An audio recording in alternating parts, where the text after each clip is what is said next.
Hello friends, welcome to our channel. Video మొత్తం చూసి నచ్చితే లైక్ చేయండి, అలాగే సబ్స్క్రైబ్ చేసుకోండి.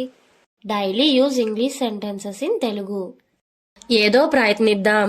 దీన్ని ఇంగ్లీష్లో ఎలా చెప్పాలంటే లెట్స్ ట్రై సంథింగ్ అని చెప్పాలి.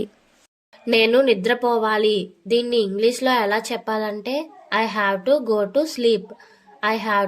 టు స్లీప్ అని చెప్పాలి. నేను త్వరలోనే తిరిగి వస్తాను. దీన్ని ఇంగ్లీష్లో ఎలా చెప్పాలంటే I will be back soon అని చెప్పాలి. ఇది ఎప్పటికీ అంతం కాదు. దీన్ని ఇంగ్లీష్లో ఎలా చెప్పాలంటే this is never going to end అని చెప్పాలి. నాకు ఏమి చెప్పాలో తెలియడం లేదు. దీన్ని ఇంగ్లీష్లో ఎలా చెప్పాలంటే I just don't know what to say అని చెప్పాలి. నాకు సమయం ఉందో లేదో నాకు తెలియదు. దీన్ని ఇంగ్లీష్లో ఎలా చెప్పాలంటే I don't know if I have